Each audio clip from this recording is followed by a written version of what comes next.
Hi guys, magandang araw. So try natin pakainin ng super worm yung ating Japanese G. So itong video na to ay feeding ng ating mga Japanese G. So tignan natin kung mararamdaman ba ng Japanese G natin itong malaki at matabang super worm. Okay, gumagalaw-galaw siya. Ini-snub. Uy, pansinin mo naman. Ayan na. Okay, gumalaw yung ating Japanese G.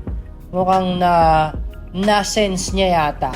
Pero bumagsak yung ating super worm. So, kailangan natin kuhanin. Kuhanin muna natin. At ayan nga, inilagay na natin uli sa kanyang sapot. Nakakaramdam na yung ating Japanese G. Ayan. Nase-sense siya na parang may gumagalaw. Kino-confirm at ayun, na-confirm niya nga mayroong nadagit. Ayan, so susubukan niya yung kagatin at saputan.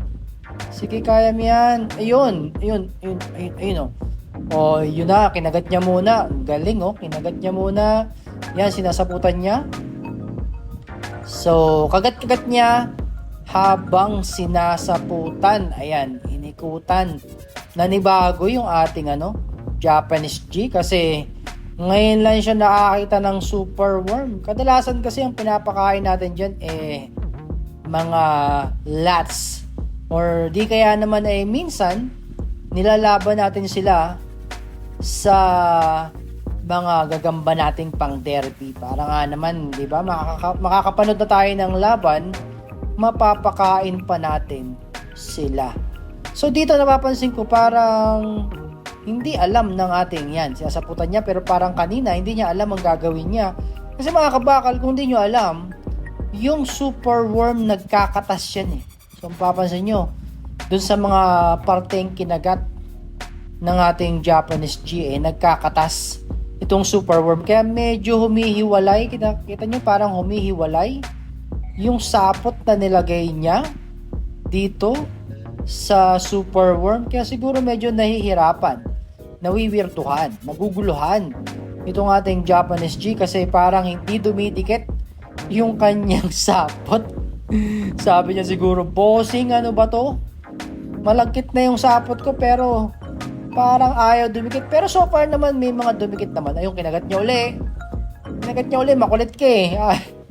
Nakulitan na siya dahil ayaw dumikit ng sapot. Ayun, kinagat tapos sinaputan. Bawat kagat ng ating Japanese G doon sa parte na kinagat niya nagkakatas, naglalabas ng katas kaya sobrang juicy. Sige, saputan mo para nga naman hindi masayang yung sabaw kasi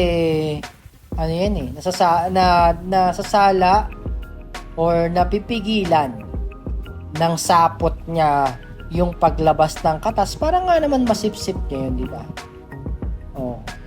So yun kinabihan niya pa yung kanyang kanyang foods.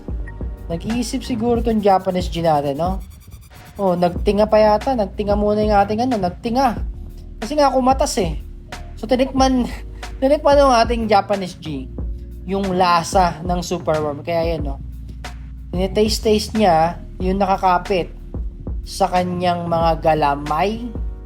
Mukhang happy naman siya. Chill na lang siya. Hinintay niya sigurong mapagod.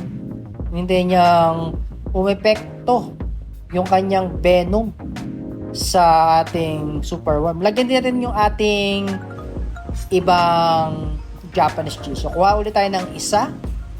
Medyo maliit siguro kasi medyo maliit yung ating bibigyan nito baka matakot Ayan, siguro pwede na to. Lagyan natin, ito hindi pa kumakain to Lagyan natin. Ayun, hinulog natin. Mararamdaman niya kaya may gumagalaw. Ayan, naku. Nag-playing dead yung ating yung ating super worm. So kuhanin natin. Nahulog. Masyadong madulas Okay, lagyan natin. Naku, natakot.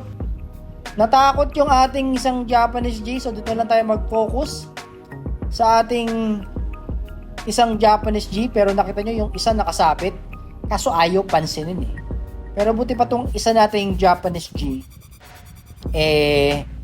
goods na siya. Ayan, no? Diba? Kinagat na niya, sinasaputan niya pa, at mukhang pumepekto na yung yung pampatulog ng ating Japanese G kasi hindi na gumagalaw yung super worm natin. Tataba sobra, sigurado, itong ating Japanese G. Kasi nga, saksakan ng dami ng juice, ng sabaw, itong super worm. Diba? So, hanggang dito na lang tayo, mga kabakal, mga ka-G. Sana nag-enjoy kayo sa ating video feeding ng ating Japanese G.